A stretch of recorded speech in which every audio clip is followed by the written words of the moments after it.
72 run से Australia की team ने टीम इंडिया को हरा दिया। आपको बता दें, टीम इंडिया पूरी टीम 305 रन के लक्ष्य का पीछा करते हुए 232 पर ऑल आउट हो गई। ना बल्लेबाज चले ना गेंदबाज चले और ऑस्ट्रेलिया के सामने घुटने टेक दिए टीम इंडिया ने। इस एक हार से पूरे भारत में हाहाकार मच चुका था। विराट हो या रोहित, शिखर हो या धोनी, हर किसी का चेहरा शर्म से झुक चुका था, क्योंकि भारत की सरजमी पर कंगारुओं का अहंकार रोहित विराट को चिढ़ा रहा था। अब दुनिया इन दोनों की काबिलियत पर शक कर रही थी। धोनी के शेर अब घर में ही ढेर हो रहे थे। परंतु 16 अक्टूबर 2013 इस सीरीज का दूसरा मैच खेला जाना था। ऑस्ट्रेलिया टॉस जीतकर पहले बल्लेबाजी करके एक बार फिर से भारत को धूल चटाना चाहती थी। उनका यह फैसला सही भी साबित हुआ, क्योंकि एरोन फिंच ने फिलिप ह्यूज के साथ मिलकर पहले ओवर से ही प्रहार करना शुरू कर दिया। दोनों ने पहले विकेट के लिए अर्धशतकी पार्टनरशिप किया। साथ में फिंच ने छक्का जड़ अपना 50 भी पूरा कर लिया। परंतु अगले ही गेंद पर रैना के शानदार थ्रो ने फिंच को पवेलियन का रास्ता दिखा दिया। पहले विकेट के लिए दोनों ने 74 रनों की साझेदारी किया। फिंच 53 गेंदों पर 50 रन बनाकर आउट हुए। इनके जाने के बाद शेन वाटसन मैदान पर आते हैं और आते ही भारतीय गेंदबाजों का मजाक बना दिया, क्योंकि लगातार चौकों छक्कों की लाइन लगा दिया और देखते ही देखते दोनों ने 50 भी पूरा कर लिया। ऑस्ट्रेलिया का स्कोर 150 के पार जा चुका था। दोनों के बीच दूसरे विकेट के लिए शतकीय पार्टनरशिप भी हो चुकी थी। ह्यूज अपने शतक की तरफ तेजी से बढ़ रहे थे, परंतु 182 के स्कोर पर शेन वाटसन आउट हो गए। वाटसन ने 52 गेंदों पर 59 रनों की तेज तर्रार पारी खेली। ऑस्ट्रेलिया अब फिर से एक बड़े टारगेट की तरफ बढ़ चुकी थी, क्योंकि जो भी आता धुनाई करना शुरू कर देता था। अब जॉर्ज बेली भी चार्ज होकर आक्रमण पर लग गए और 35 ओवरों में ही स्कोर को 200 रनों के पार पहुंचा दिया। अपने शतक की तरफ बढ़ रहे ह्यूज अश्विन की गेंद पर धोनी को कैच थमा पवेलियन चल दिए। फिलिप ह्यूज ने 82 रन बनाया। भारतीय टीम जश्न मना रही थी। हर कोई ऑस्ट्रेलिया को कम स्कोर पर रोकने को बेकरार था, परंतु ये तूफान के आने से पहले की शांति थी, क्योंकि अब मैक्सवेल मैदान पर आ चुके थे। मैक्सवेल की मार से हर गेंदबाज कांप रहा था। जिस तरह पहले मैच में गेंदबाज बेबस थे, उसी तरह दूसरे मैच में भी कुछ नहीं बदल सका। मैक्सवेल की मार, बेली की बेरहमी पिटाई स्कोर को 300 रन के पार पहुंचा दिया। मैक्सवेल जब आउट हुए तो महज 32 गेंदों पर 53 रनों की शानदार पारी खेल चुके थे, लेकिन बेली तो रुकने का नाम नहीं ले रहे थे और पारी खत्म होते होते ऑस्ट्रेलिया टीम को 50 ओवरों तक 359 रनों तक पहुंचा दिया। बेली ने मात्र 50 गेंदों पर 92 रनों की तूफानी पारी खेल मैच का पूरा रुख बदल के रख दिया। ऑस्ट्रेलिया के शुरुआती 5 बल्लेबाजों ने 50 जड़ा। ये रहा उनके बल्लेबाजों का स्कोर कार्ड। अब भारत के सामने 360 रनों का विशाल असंभव सा टारगेट था, क्योंकि आज से पहले भारत ने इतना बड़ा टारगेट कभी नहीं हासिल किया था।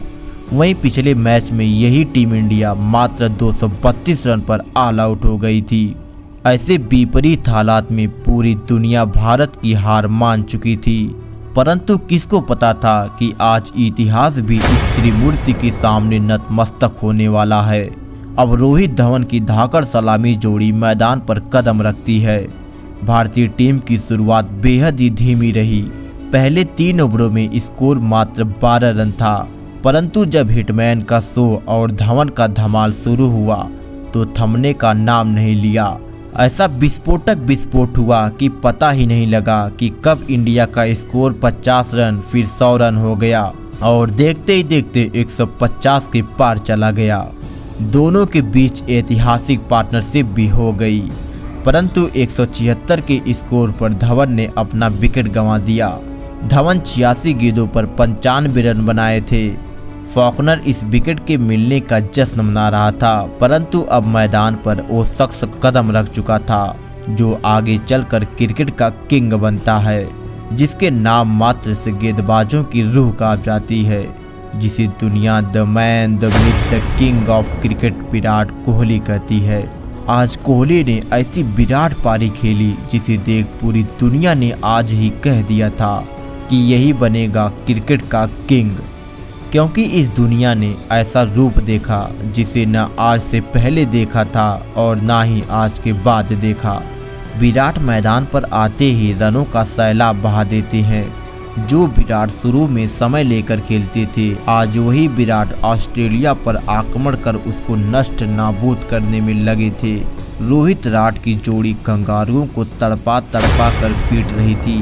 कंगारू इस कदर एक विकेट के लिए तड़प रहे थे कि मानो जैसे मछली पानी से निकलने की बात तड़पती है, क्योंकि इन दोनों की पिटाई लगातार जारी थी। विकेट गिरने का नाम नहीं ले रहा था। पूरी तरह से कंगारू हताश निराश हो चुके थे।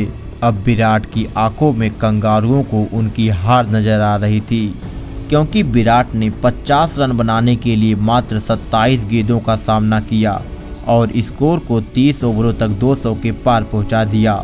लेकिन पिछले मैच में कंगारुओं ने जैसा अपमान किया था, उसको विराट अपने रौद्र रूप से सूत समेत वापस कर रहे थे। विराट की अद्भुत बल्लेबाजी और रोहित का हिटमैन शो ऑस्ट्रेलिया को चुन चुन कर पीट रहा था। इसी बीच रोहित ने भी अपना शतक पूरा कर लिया। उसका जश्न इस शतक की अहमियत बता रहा था, क्योंकि एक हार के बाद इस त्रिमूर्ति पर सवाल खड़े हो रहे थे और रोहित ने उस सवाल को पूरी तरह से दफन कर दिया। इनके शतक के बाद तो विराट ने छक्कों की बरसात कर दिया।